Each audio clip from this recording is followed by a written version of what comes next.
episode. There was probably a commercial break there if you're watching this in audio format. If not, this is a new video. I am your host, Alex Kessler. Today we are talking about, we're doing deck techs. We're doing deck techs all week. We just did a whole deck tech on a Gideon tribal deck out of Historic and talked about how it could fit into Modern. And now we're going over a new deck. Michael has been jamming this in Historic. It's been really fun watching him live through Discord. I guess not through Twitch, just Discord streaming. Tell us about the deck. So it is a blue-black Paradox Engine deck. I got this list from Crokies on Twitter, actually. And I had been looking for a Paradox Engine deck, and I looked around the internet a bit in Historic, because I think a Paradox Engine is a super strong combo piece, banned in Commander for a reason. But I also think it's like not quite good enough for Modern, not quite good enough. Maybe this is good enough for Pioneer, actually. I'll be honest, I haven't played a lot of Pioneer since COVID hit immediately after it was introduced as a format, and I didn't really even get a deck together before it was too late. So actually, I found the remnants of my Pioneer deck that I had started to build, and Treasure Cruise was still in it, and I was like, oh my gosh. I wish. Do we wish? It was just like, I'm like putting together cards. I'm like converting my Modern Phoenix list where like Faithless Looting just got banned. I'm like, yeah, I'm going to do Pioneer. I'm going to get these, the Hour of Devastation cards, Strategic Planning and Treasure Cruise. And I'm going to play some Phoenix again. And then COVID. And then, yeah, Treasure Cruise got banned. And now we're here. So anyway, maybe there's a version of this that could work in Pioneer. But I do think Paradox Engine is a powerful card. And Historic is not like it's like the weakest format you could play Paradox Engine in, right? So I looked around, and this was the list I liked the most, is this Crokies list. So you play a bunch of eggs. You play 3 Aether Spellbomb, 4 Chromatic Sphere, and 4 Mind Stone are your eggs. You also have 2 Mox Amber, which are an egg in that they cost 0, but not an egg because they don't draw you a card. And then you play a couple more Mana Rocks, as well as the Mind Stones and the Ambers. You play 4 Guardian Idol, 4 Power Stone Shard, as well as Renowned Weaponsmith, who taps for 2 mana, but you can only use it to cast an artifact spell or activate the ability of artifacts. But it's 2 mana and it taps for 2. So it's like, it's pretty incredible if you get to untap with it. But it is a creature very vulnerable to just getting killed. It's kind of your like Goblin Electromancer, where it's like, if I untap with this, I'm probably going to be very far ahead, but it's still on site. But Electromancer does do something the turn you play it. Yes, this guy, not so much. He's one of Weaponsmith is one of the 5 versions they've printed now of the mini Architect, going all the way back to Darksteel when the original one came out, and then there's been this one. Vidalcan Engineer. Yeah, there's him. There's this one, and I think there's one at least all of them one. Convoke. Right. Yeah, there's 2. I think there's 4 total. But anyway, keep going. Yeah. So this guy I do like a little better than Vidalcan Engineer. Vidalcan Engineer taps for colored mana, but like, how often do you really need colored mana for your artifacts? This guy's a 1/3. It also has the ability to, you can pay a blue and tap it to search your library for a Heart Piercer Bow or a Vial of Dragonfire. I'm not playing either of those cards in my deck, but sometimes shuffling your library is important. So that's funny. That's really cute because you're playing. Can just fail to find. You're playing Mystic Forge, right? So you can use it to. I am playing Mystic Forge. I'm getting to it. We're slow rolling the deck tech for the podcast listeners. Okay. So we've got the Mana Rocks, Guardian Idol, 4 Guardian Idol, 4 Power Stone Shard, and 4 Renowned Weaponsmith, who is not an artifact, but he taps for a lot of mana for his mana cost.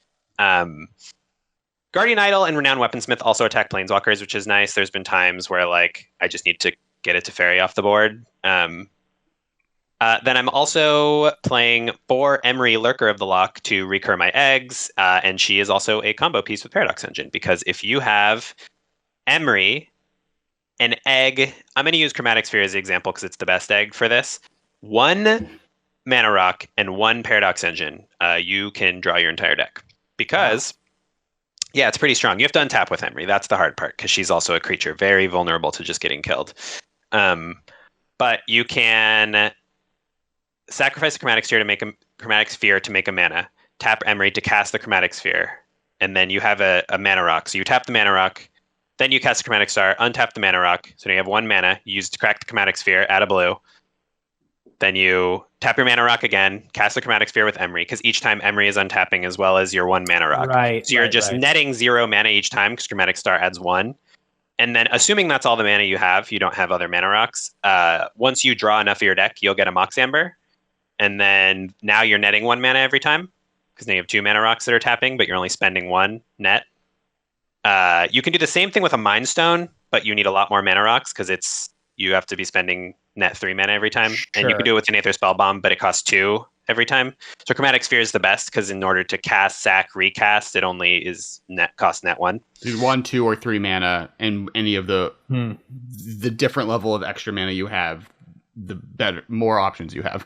Right. It's just redundancy. So that's the first combo. Pretty simple, but it does involve Emry, who's very fragile. But a lot of the time, your opponent will be like, yes, my opponent is infinite. I scoop. The other combo is with Mystic Forge, which there is only one in the main deck. I have thought about adding another one, but I think the list is really tight, and I've played it enough to know most of the lines. I'm not going to claim to know all the lines because there's obviously a lot going on with this deck, but I know most of the lines and I am pretty good with it. I haven't quite gotten to the point where I figure out what I want to change about it, but I may add a second Mystic Forge. But Mystic Forge is another combo piece, but what's nice is that it is not a vulnerable creature and you do not have to untap with it. You can go off the turn you play it, theoretically. Assuming you have enough mana. So Mystic Forge allows you to look the top card of your library at any time. You may cast artifacts and colorless spells from the top of your library. You can tap it and pay 1 life to exile the top card of your library. So what you can do with this is once you have Paradox Engine and Mystic Forge, it's a card advantage engine first off. So you can just play it out on turn 4 and start casting spells from the top of your deck and effectively drawing cards. Which is why the Weaponsmith earlier is good, because you can use it to, if you have a land on top that you can't play or a colored spell that you can't play, you can use Weaponsmith to shuffle your deck. And right, you can use Weaponsmith to shuffle your deck. Blue mana is at a bit of a premium, but sometimes you gotta. The Weaponsmith is also good. I guess the 2 mana creature that adds 2 means you can just turn 3 Paradox Engine. If you think your opponent doesn't have a way to remove it. Like in a lot of game 1s where I'm pretty sure my opponent doesn't have artifact removal, I can just jam turn 3 Paradox Engine and then turn 4 do some nasty stuff with Renowned Weaponsmith. Sick. Mana. So the Mystic Forge, it's a card advantage engine, but it's also allows you to combo with Paradox Engine, although it's a little bit looser combo because you can fizzle. But what you're doing is you have mana rocks in play. You're just playing a card off the top, floating all your mana, playing a card off the top, untapping, playing another card off the top, floating all your mana, and you're netting mana each time, hopefully, because you have enough mana rocks. You have a ton of cheap artifacts in your deck that allow you to net mana. And then same thing with Emry. You're pretty much playing all the cards in your deck, making a ton of mana. The trick is that you can hit lands on top, or you can hit colored spells on top, like the Weaponsmith or the Emry. And what you have to do then is you can tap the Mystic Forge to exile the top card of your library. And if you do that, it's tapped. But now you can play a card and the Paradox Engine will untap your Mystic Forge, so you get another chance. So each time you play a card, you get another chance to get rid of the top. Now, sometimes you exile the top. It was a land or a colored spell. You exile your island. There's an Emry on top. Now your Mystic Forge is tapped, you got nothing to cast in your hand, but you can draw cards with a bunch of stuff in the deck. So you can crack a Mind Stone, or you can crack a Chromatic Sphere to hopefully clear the top. You can shuffle with the Renowned Weaponsmith, for example, who will untap eventually, and you can use them again. So you have a lot of ways to kind of reset the top card to try and continue comboing, but you can fizzle if you get unlucky and there's a bunch of air at the top of your deck.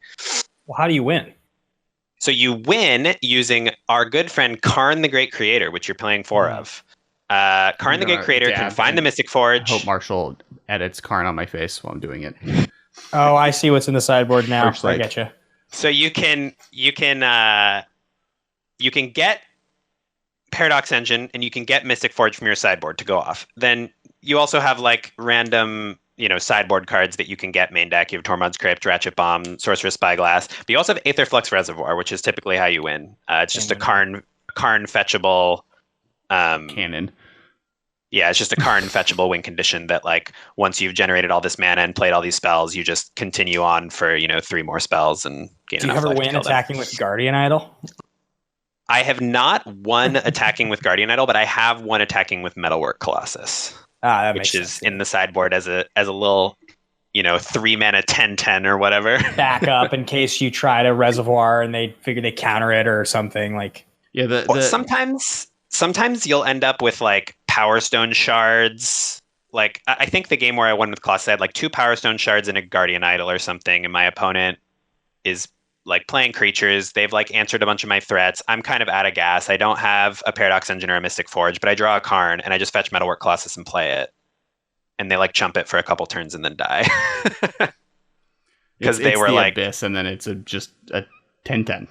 Right. Yeah, like I couldn't assemble my combo. I had no combo pieces. They had like spent all their resources removing all my threats, and then I just like played Metalwork Colossus. Just so the last cards in the main deck, and then go through the sideboard really quick. Well, I guess let's go through the sideboard now because they're all Karn attached. So you have Tormod's Crypt, because Grafdigger's Gauge is bad for you, and Tormod's Crypt is bad. It is bad for me. Yeah, is the little crypt that could. I want to both cast spells from my graveyard and from my library, so Grafdigger's Cage is getting me on both sides.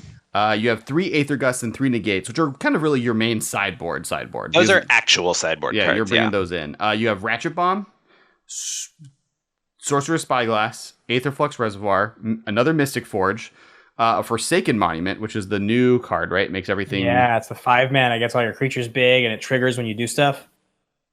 Yes. I am not actually sold on Forsaken Monument, and I may cut it for a Maze Mind Tome. Okay. It was in the Croquis list, and I have fetched it a couple times, and I'm pretty sure it's like been correct, but it's kind of a weird one in that it doesn't contribute to your main game plan, and it doesn't really act as like a sideboard card or a win condition at all. It just kind of like makes you do everything a little bit better. It's played in all the those colorless. It's win more, right? Yeah, it struck me as a little bit win more. Like what about well, let me finish the last cards before we get into maybes. But sorry, finish with the Forsaken Monument. Yeah. Forsaken Monument, Paradox Engine, which you're fetching to combo, Meteor Golem, which just answers whatever, and then a Metalwork Colossus. And then the last cards in the main deck are 3 Paradox Engine, 3 Extinction Event, which Extinction Event is just like the interaction that Croquis was playing main deck because of meta reasons. I've liked it because it does just single-handedly beat creature decks, and like you're going to have a tough time game 1 against control decks a lot of the time anyway, so you might as well just like kind of hedge your bet. You gotta pick one of those matchups that you want to win in the main, and I think Extinction Event is fine. I haven't wanted to cut it, although you could cut black. It's the only black card in the 75, but I've liked it.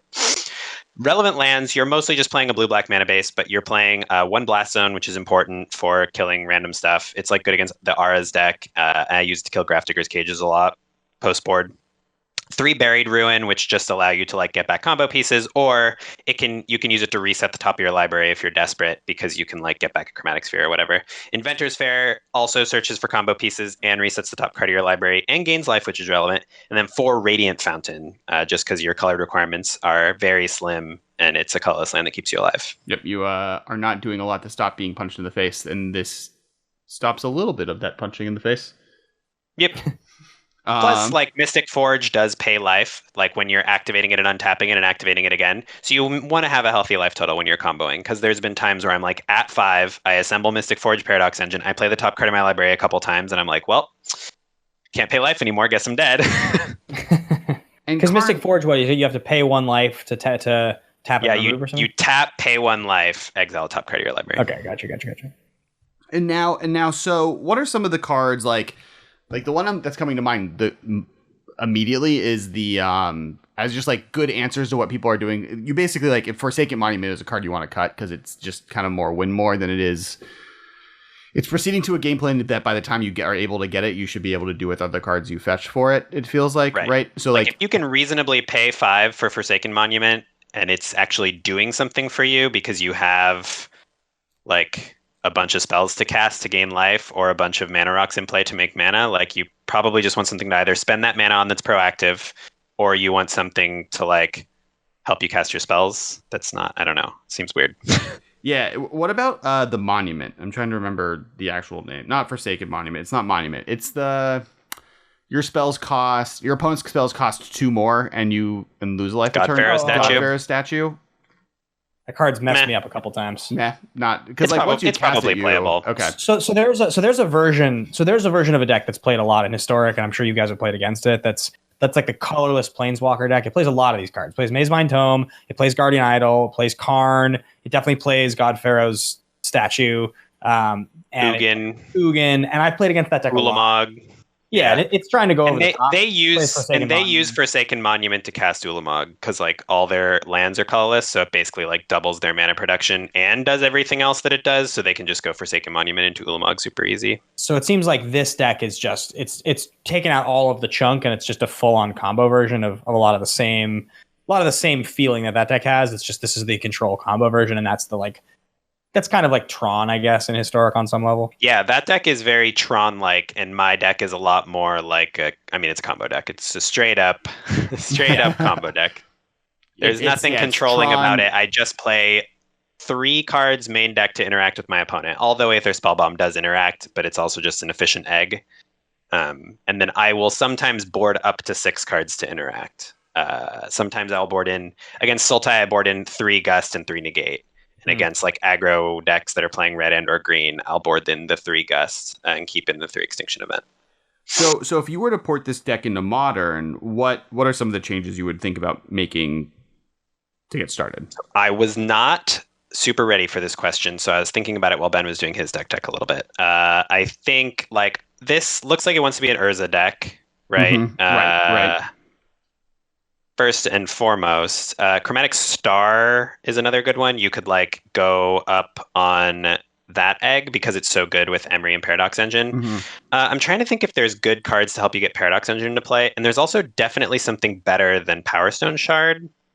Oh, yeah. Like either you would play Talisman of Dominance or like a stronger 3-mana rock. You lose Guardian Idol as well. Yeah, but there's tons of 2-mana rocks. You can play Talisman, you can play Cold Steel Heart, right, or whatever. Guardian Idol entering tapped is actually pretty awkward because in early turns, a lot of time on turn 2, you go like Weaponsmith and they kill it. And turn 3, you're like Mindstone, mm-hmm. or Mindstone Guardian Idol, and sometimes you're like Guardian Idol tapped. I feel like you would play. The Tron lands in this deck.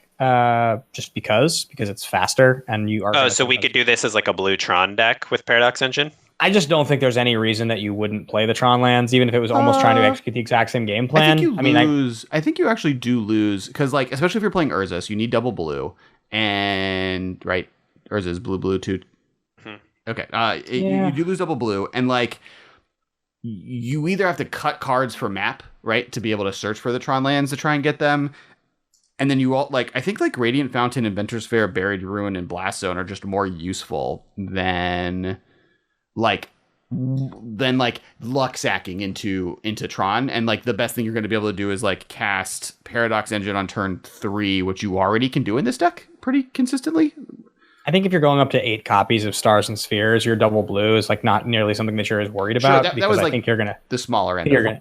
Yeah. I hear what you're saying. It definitely, you have to make room for 12. I don't think you play map or any way to search for them. I think they're incidental in your deck because I just think like big mana. And then I think probably more than likely, I mean, if you're fully committed to being a combo deck, that's one thing. I would say maybe you make room for some Thought-Knot Seers in this deck because I feel like it's an alternate way to just like have a combo, but also disrupt their game plan and then have a backup way to win the game if your combo's not working. You just have a 4/4 that like gets a card out of their hand. Well, that's in the Extinction Event slot, right? Like Extinction Event is outclassed in Modern, and so you get a ton of different options of like what's your interaction spell, and Thought-Knot Seer is like a great option. I will say that Extinction Event as a sweeper with a single pip is pretty nice. Yeah, sure. That's fair. Yeah. Like it's single black, so I can cast it off of a Chromatic Sphere, or I can cast it off of just one Watery Grave. The deck's actually only playing 4 Clearwater Pathway, which a lot of times I have to play on blue because like it's my only blue source and I have way more blue cards. And then I'll be stuck with no black source and I have to use a Chromatic Sphere or something. And then 4 Watery Graves. So I just have 8 black tapping lands, and a lot of the time Pathway ends up being blue anyway.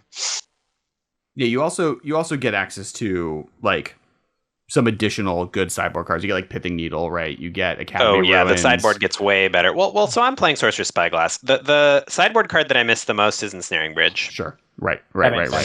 I do not want to attack, and I would prefer if my opponent would also not attack. And you play most of the cards in your hand pretty quickly, so that makes sense. I'm like empty-handed most of the time, because what'll happen is you'll play out all these like doofus artifacts that don't do anything, and you'll have like 2 Aether Spellbombs and a Chromatic Sphere in play, And then I just kind of play like that for a little while, because that way I'm like resilient to Thoughtseize.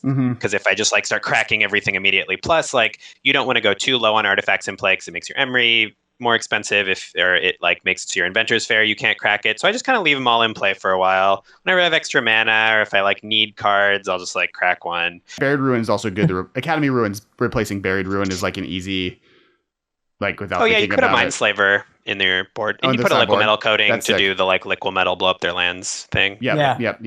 That's actually that's a reason now to more talk towards liking Tron lands, is like stuff like Academy Ruins and Yeah, Mind you need Slaver. 10 mana. You need 10 mana to mind, like, or 12 mana to Mind Slaver lock them. 13, including the Academy Ruins. But Paradox Engine makes it a lot easier, because if you have Paradox Engine in play, you tap all your rocks for Mind Slaver, it untaps them, you use that mana to pay for it. To hit them. I feel like if we're being honest here, knowing Modern, I feel like we're trying to blend two decks. And actually, I think the reality is that if you're going to try to make this deck work in Modern, probably all that stuff that I was suggesting and any of like the additional combo that's just chunky and clunky is probably actually not that good. You probably just want to make this lower to the ground, tighter, faster, more efficient in doing exactly what it's trying to do, and just replace the slowest cards with the better versions. Yeah, there's a bunch of cards in this list that there's like a not a significant upgrade, but like an upgrade that does the exact same thing. Academy Ruins to Buried Ruins, any of the talismans to Guardian Idol. I want to go heavier on blue and just put Whir of Invention in this deck, and honestly, like Whir of Invention probably pushes it way over the top. So Whir of Invention is legal in Historic. I actually like Karn the Great Creator better. It is less clunky, like it's not triple blue. It gets stuff out of your sideboard. You can cast it with Mystic Forge, which is pretty important, because when you're like comboing, Karn is the card that you're casting to get Aetherflux Reservoir and win. So I kind of like Karn as a tutor better than Whir. The one thing about Whir is if you wanted to be more interactive, you'd be whirring instead. So like the Wurza decks of old, where people are playing like interactive spells, Archmage's Charm and Cryptic Command and Remand and whatever, and then like, you know, if you have mana, you can also whir on the end of their turn. You like always passing with mana up. You could do something like that with this. But the deck that I'm playing is a pure combo deck. There actually is like a more controlling version that some people played at the Zendikar Rising Championship. Some Kai Bude was playing it, as well as some people on his team. And I'm not trying to snub them and be like, Kai's the best, but he's the one that Channel Fireball tweeted out his list. So I don't actually know who else is playing it, but I'm sure it's other great players.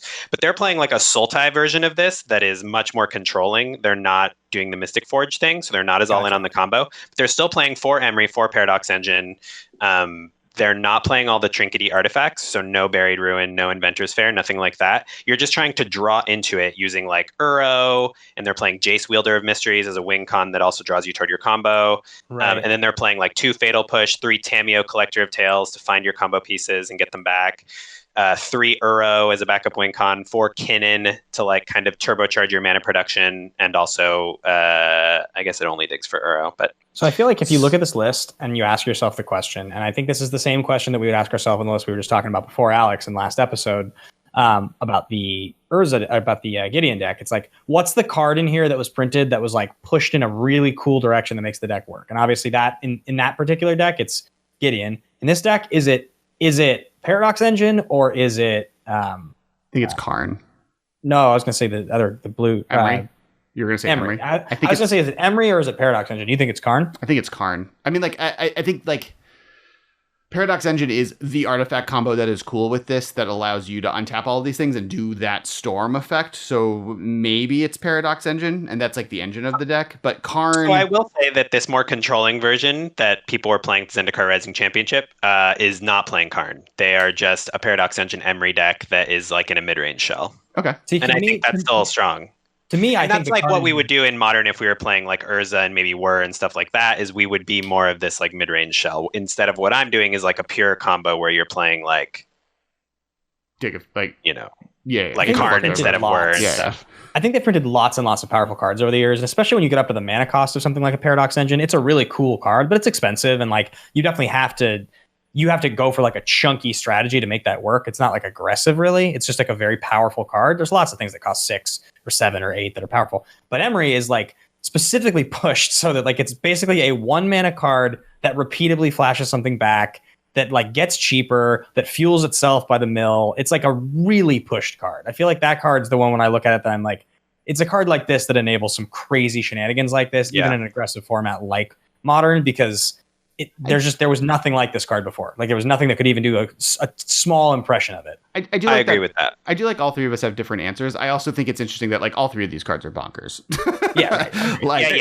I think Paradox Engine and Emry are definitely doing the most heavy lifting here, and there could be a version of this deck that doesn't contain Karn, and probably one that doesn't contain Emry, but it'd be worse. But there is no version of this deck, at least in Historic, that doesn't contain Paradox Engine. Now, in Modern, there is, because there's plenty of other either like Emry, Urza, like kind of value decks. Maybe they have a combo, maybe they don't. And there's plenty of like Emry-based combo decks as well that are using Thopter Sword or name your combo, right? Like the one that's available in Historic is Paradox Engine. So I think like Paradox Engine is the linchpin of this deck in Historic because there's like it's the best Emry deck, I think. I think like if you want to play Emry in Historic, you probably should be playing Paradox Engine in your deck.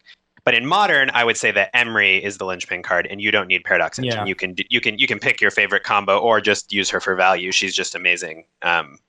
And in like, it's kind of funny because Luris is also kind of a better Emry in a lot of ways, but not in this deck because in this deck. With Paradox Engine, you're untapping her and like able to use her multiple times. And Luris, there's no way to cheat him like that. I mean, I guess you can blink him. Yeah, Luris is. Is that true? Yeah. You can wait. If you blink Luris, you get another instance. Yeah. That's why I played Deadeye Nobody's Navigator. Really doing that because blink spells aren't very efficient. But I like play Deadeye Navigator in Kess decks, and it lets you blink Kess, and then you get to do like a Snapcaster Mage on your turn imitation, and just keep repeating it. It's sweet. I had no idea. But Luris being able to do his thing without summoning sickness is pretty busted. Also, he gets to start in the command zone for some reason. Well, not in this deck. No, not in this deck. I just mean like it's funny that Emry is this card that everybody saw it when it came out, and they're like, "This is crazy. Why would they print this?" And then like 6 months later, they're like, "What about this?" Well, that's the problem. It's in your command zone, and it doesn't need summoning sickness, and that's the problem I'm having with commander decks. Where like basically I now have just like 8 different decks that are basically Emry and/or Luros and/or Marin and/or like it's all just like. You get to cast a card out of your graveyard once a turn. What's the cool thing you get to do with it? And they're all really fun, and I love playing that way. You do take like 20-minute turns, though, which makes me feel like a bad person. So this deck in Historic, if you want to play it, obviously we'll be posting the list around so that people can try it for themselves. But it's so much clicking and a little bit of full controlling because there is a trick with Mystic Forge where if it's untapped, you cast the top card of your library, but you want a full control so you can see what the next card is before your Paradox Engine resolves. So then if it's a land, you can exile it, then Paradox Engine resolves and untaps your Mystic Forge. So it's like tons of clicking and floating mana and like dirtling and oh god, It sounds like the kind of deck I would never want to play on stream because I would want to jump out of a window. So Disclaimer, it's a little bit miserable to play, but once you get used to it, like I enjoy playing it and I play it for fun all the time. And I'm not doing super well in the ladder because your Goblins matchup and your blue-white control matchup are not very good. But everything else has been fine against. So the extinction events help. The full control thing reminded me that the one card that I might add to the Gideon list that we talked about last week or yesterday or on this podcast, depending on how you're listening to this, is some amount of discontinuities. Because you can use your ending turn version to save yourself if like you just like have to go for it on the Pact or the Glorious End, or Glorious End's at the end of your turn, right? So you can like Glorious End them and then discontinuity on the end of your turn if you got them. It's like not the best use of you're discarding 2 cards, you don't get the value out of it, but it like works like Angel's Grace does, and you can, there are times where I'm like, oh, I Glorious End here and I win, or if I don't Glorious End here, I lose, but I don't have a way to not die on my turn, and you still go for it, and then sometimes you dig on your turn and you get Gideon and you're like, I'm the champion, this is the best deck ever created. So this would be like the Angel's Grace slot kind of like in Ben's Modern version where it's like, it's not plan A, but sometimes you just gotta not die. Sometimes you cast a card that said you lose the game because they cast a card that basically said you lose the game, and this makes it so you don't lose the game. It is kind of unfortunate that discontinuity is not very good with Pact. It's pretty much only good with Glorious End. Yes. Well, you lose your turn. If you have to pack them, you gotta. How much does discontinuity cost again? Cost it's 4? 2 on your turn and 6 on their turn. 6 Oh, on their it turn, you costs just 2 on make your them lose. Yeah. On their turn, it's an if you get to 6 mana, which this deck does, insane card. It is weirdly worded, Ben, which is probably why you thought it cost 4, because instead of saying it costs 1 and a blue to cast on your turn, it says it costs 2 blue less on your turn, which is kind of a weird template. And I would be interested to hear why they picked it. But I did not realize that. That's actually really sweet. That's like a really cool. It's only 2 mana on your turn. yeah. So actually, that works really well in the trick. So that was the piece of the deck, and this is last week's episode. So like this is the yesterday audio only, same episode. We can people are gonna have to deal with the world. Go watch. This is all conversation. If you haven't, make sure to watch the whole historic Jeskai episode we released yesterday. But if you're listening, the thing I forgot to mention with that deck, and the reason that deck was cool, is that you're playing 4 trick bind. And the idea being you can play a Delver on turn 1. This is back when Delver was the creature. You would flip your Delver, accidentally sometimes, and then you would trick bind a fetch land. And you got you basically were getting like Delver Stifle, but you also have trick binds in your deck to stop you from losing to your own pacts. So it had that like really cool angle as well. And it never worked as well as I wanted Rug to. Delver. Yeah. It never quite had the angle that I wanted, but that was like sometimes it would totally work where you would play a Delver on turn 1 and then you would get to trick bind their land, and like it was such a feel bad moment for them, and it was just amazing. Just play Shadow of Doubt, go crazy. Yeah, I love me some Shadow of Doubt. There's a new card you can play now too, right? Oh no, that's not in Modern. It's the black stop fetch lands. The opposition agent. Thank you. I want you to know I added opposition agent into Jury last night. Oh no, you need to actually cut it. Why? It's unmanageable in online play. Oh, in online, it's like not fun because there's it just doesn't work. I don't have a way to. You can't search another player's deck. I don't unless every single player has their deck list online already uploaded to a website, which I haven't done for most of the new decks I'm playing. It doesn't work. In fact, someone casted against us in that CDH list game. And I had the old list I had of the deck that I sent them, and the one card that they picked to search for was the card that I had not added yet from like the update that someone did. So I like pretended that they got it, and I just like took a random card out of my deck that I think was real, was the card that I cut, and I was like, hopefully they don't call me on this. No, I feel like you were like you can't search for that card because it's in my hand, but it wasn't actually in your hand. Is what you're saying? No. That's that. We've now had opposition agent cast against us twice in Commander. Okay, the other one. Yeah. Gotcha. They went and got the 2/3 flyer that like lands enter play tapped and players can't search or whatever, something like that. The Zendikar hate bird, but But I don't want to deal with that on stream. And I know there are guests that have said I will leave a game if someone casts opposition agent against me on a live stream. And I'm like, yeah, I own one. I opened one in my Commander box, and I just can't play with it because I should go buy a box of Commander Legends. It seems like a super sweet set though. It's awesome. It was really cool to open. You can do like also sealed league things that people are doing, which are fun. So yeah, I think we're gonna do 2 episodes this week. I think versus every day, but I think that's fine. I think we're at an hour, unless we want to talk about Jury and do one more deck, but we're already an hour and a half recording, so I think we're okay. No, I'm cool. Wrapping up. I'm definitely. Did I take too long? No. I think we're good. I think we just both. I think deck techs are a 30-minute activity, not a 20-minute activity. Yeah, I think how would you port this into Modern takes up a good which is 5 minutes per deck or whatever too, right? Yeah. We're trying this whole and to people listening, this is something I'd love feedback on. We're trying this new split the videos into multiple videos thing, right? We're seeing how this works, just to see if just like smaller bite-sized pieces of content are more fun for people, and so we'd love your feedback on if you like this type of thing. We've done it now for a couple weeks, and this week's gonna be a little different. It's gonna be two different episodes, but I think that'll be pretty cool. And Marshall, I think, has like a backlogged hot take he might be able to release or whatever.